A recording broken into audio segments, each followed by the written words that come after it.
விஜி, சூர்யா நந்தினி எல்லாரையும் கூட்டிகிட்டு ரெஜிஸ்டர் ஆஃபீஸுக்கு போயிருந்தேன். எல்லாம் சரியாக முடிஞ்சதுக்கப்புறம் உங்ககிட்ட சொல்லலான்னு நினச்சேன். ஆனால் லாஸ்ட் மினிட்ல சுந்தரவல்லி வந்து பெரிய பிரச்சனையாயிடுச்சு. ரிஜிஸ்ட்ரேஷன் நடக்கலாமா, நின்று போச்சு. நந்தினி ரொம்ப டென்ஷன் ஆகிட்டா. எல்லாரும் என்ன நம்ப வச்சு ஏமாத்திட்டீங்கன்னு ரொம்ப ஃபீல் பண்ணான். ஏன் நான் உங்களை ரொம்ப நம்பினேன், நீங்களே என்னை ஏமாத்திட்டீங்களேன்னு ஒரே அழுக. கல்யாண பத்திரிகையெல்லாம் பார்த்துட்டு அதில் இருக்க டீட்டெயிலாம் நீ தான் வாங்கி கொடுத்தேன்னு அவளுக்கு தெரிஞ்சிருச்சு. விஜயக்காவும் ஏமாத்திட்டாங்கன்னு புலம்புனா. இப்போ எல்லாரும் ஆளுக்கு ஒரு காரில் வீட்டுக்கு போயிட்டுருக்கோம். இப்போதைக்கு விவரமாக பேசுகிற சூழ்நிலை இல்லை. நான் அப்புறம் கால் பண்ணுறேம்மா. பாய்.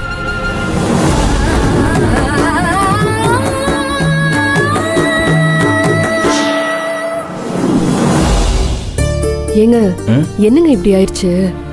அங்கிள் சொல்றத வச்சு பார்த்தா நந்தினி நம்ம 2 பேத்து மேலையும் செம கோவமா இருப்பான்னு நினைக்கிறேன். கண்டிப்பாங்க. அவ நம்மள ரொம்ப நம்பினா.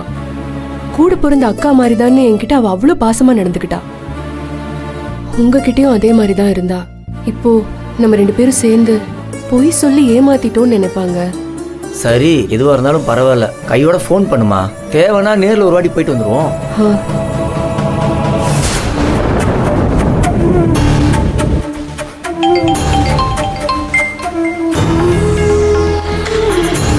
கட் பண்றாங்க. திரும்ப ஒரு வாட்டி ட்ரை பண்ணு.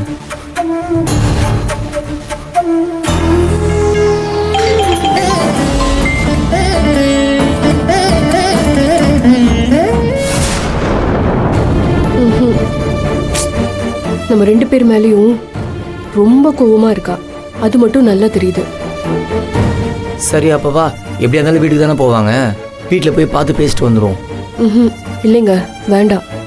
அங்க என்ன நிலைமைன்னு தெரியாமையே நம்ம போய் நேரம் நிக்க வேண்டாம். கொஞ்ச நேரம் போட்டும். அதோட நம்ம அங்க போனா சுந்தரவள்ளி அம்மா நம்மளை கொன்னுடுவாங்க. நீ சொல்றதும் கரெக்டு தான். அவங்க கோபம்லாம் கொஞ்சம் குறையட்டும், அப்புறம் போய் பார்த்துப்போம். சரி. அப்பா, அம்மாவுக்கு எப்படிப்பா தெரிஞ்சது? அம்மா ஒன்றுமே தெரியல. ஆனால் வழக்கமாக அத்தை நிறைய பேசி பயங்கரமாக பிரச்சனையெல்லாம் பண்ணி காய்ச்சி மூச்சு சத்தம் போட்டு பெரிய சண்டைக்கு வருவாங்கல்ல. ஆனால் இப்போ பப்ளிக் பிளேஸ்னு பாவம் பார்த்து விட்டாங்க போல இருக்குமா. இப்போ ஆராய்ச்சி ரொம்ப முக்கியமாகும். இல்லைம்மா, டிராவலிங்கில் ஏதாவது பேசணும்ல, அதுக்காகமா. சும்மா இருங்க.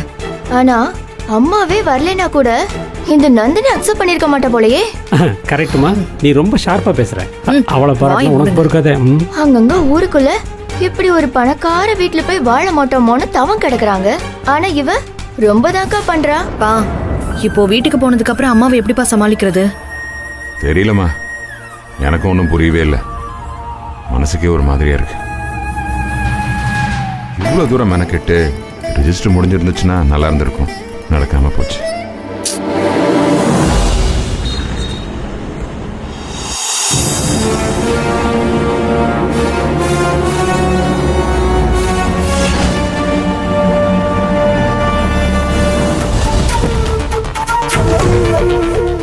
அப்பா, அப்பா, அம்மா கோவமா நிக்கிறாங்கப்பா.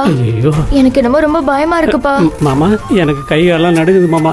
இப்படியே எங்கேயாவது ஒரு ஆசிரமத்தில் எனக்கு கொண்டு போய் சேர்த்து விட்டுருங்க மாமா. ஐயோ, பேசாம வாங்க. அவ என்ன பேசினாலும் யாரும் பதில் சொல்லாம அமைதியா இருங்க. அதுக்கெல்லாம் உங்க பொண்ணுகிட்ட நல்லாவே பிராக்டிஸ் எடுத்துருக்கேன் மாமா. ஆனா அத்தையும் நினைச்சதான் அடிவேரெல்லாம் கலக்குது மாமா. நான் வேற காலையில செருப்பெல்லாம் எடுத்து ரெடி பண்ணி வச்சுட்டு காரை ஸ்டார்ட் பண்ணி ஏசி போட்டு விட்டு ஓவரா பர்ஃபார்மன்ஸ் பண்ணிட்டேன் மாமா. என்னை விட்டுருக்கு மாமா, நான் இங்கிருந்து ஓடிடுறேன். ஐயோ அப்பா, அம்மா என்ன சொல்ல போறாங்கன்னு நினைச்சாலே ரொம்ப பயமா இருக்கு. வாங்க பாத்துக்கலாம். அப்படியே சொல்றீங்க. கொஞ்சம் பாத்துக்குமா.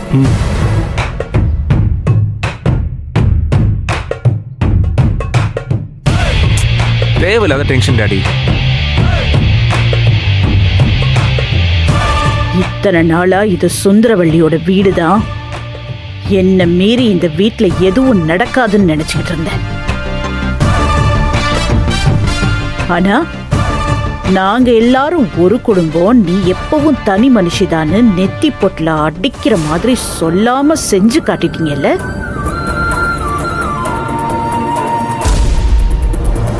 ஆபீஸ்க்கு போறீங்களான்னு உங்ககிட்ட கேட்டதுக்கு இன்னைக்கு ஏதோ ஒரு முக்கியமான மீட்டிங் இருக்கு, என்கிட்ட எந்த வேலையும் சொல்லாதன்னு காலங்காத்தாலேயே ஷார்ப்பா கிளம்பி நின்னீங்கல்ல.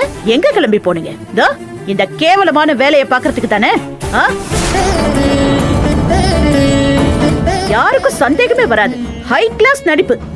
நிக்கிறாரு என் மாப்பிள்ள, ரொம்ப அற்புதமான மாப்பிள்ள. உங்க பாசத்தை பார்த்து நான் அப்படியே உருகி போயிட்டேன் மாப்பிள்ள. வாசல்லையே என் செருப்பை எடுத்து வைக்கிறது என்ன, என் கார் கதவை திறந்து விடுறது என்ன, இதெல்லாம் செஞ்சு இந்த மாமியார் மேல பாசம் காட்டினது இதுக்குதானா? சீ. எல்லாரும் சேர்ந்து அழகா ஒரு டிராமாவை பண்ணி அதை அரங்கேற்றம் வர பண்ணிருக்கீங்க. அதுவும் நான் இந்த வீட்டுக்குள்ள இருக்கும் போதே இத்தனை நடந்திருக்கு.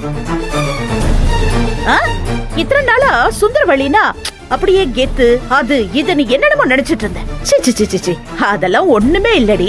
நீ வெறும் கோமாளி தாண்டின்னு செருப்பால் அடிச்ச மாதிரி காட்டிட்டீங்கல்ல எல்லாரும். ஐயோ அம்மா, அப்படிலாம் எதுவும் இல்லம்மா. வேற எப்படி தங்கும்? வேற எப்படின்னு கேக்குறேன்.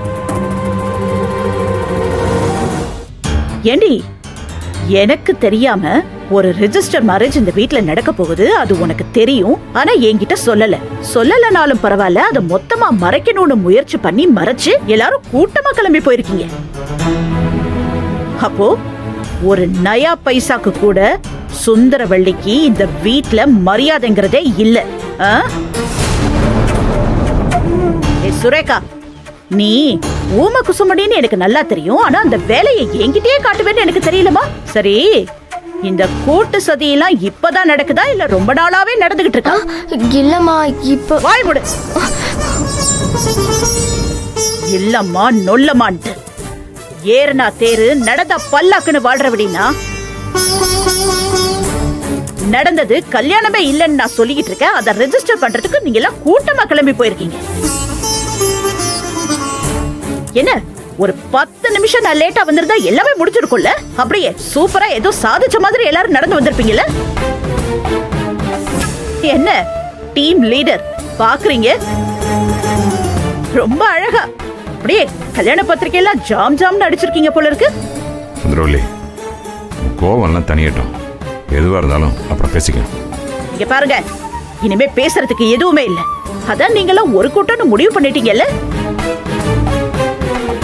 கண்ணை முழிச்சிட்டு இருக்கும் போது இது நடக்குதுன்னா இதுக்கு மேல இன்னும் என்ன நடக்கும்? உங்களுக்கு எல்லாம் என்ன திமிரு? இவன் என்ன காச்சு முச்சுன்னு கத்த போறா, தாம் தூன்னு ஆட போறா, அதுக்கப்புறம் எல்லாம் சரியாயிடும். ஏன்னா இந்த ஹீரோ வருவார்ல, ஹீரோ வந்து ஏதாவது ஒரு கவுண்டர் கொடுப்பாரு, அதுக்கப்புறம் நீங்க எல்லாரும் அவரு பின்னாடி தானே போவீங்க. என்கிட்ட மறைச்சு எல்லாத்தையுமே நடத்துவீங்க. போதும், நீங்க எல்லாரும் ஒரு கூட்டமாவே இருந்துக்கோங்க, நான் தனியாவே இருந்துக்கிறேன்.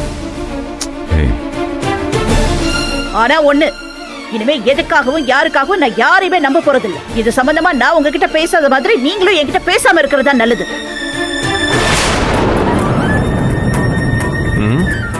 டாடி, என்ன டாடி பொசுக்குன்னு முடிஞ்சிருச்சு? நான் என்னமோ தாய்க்குள்ள ஒரு 1/2 மணி நேரம் அட்வைஸ் பண்ணி தெலுங்கு படம் வில்லி மாதிரி வசனம் பேசுவாங்கன்னு நினைச்சேன்.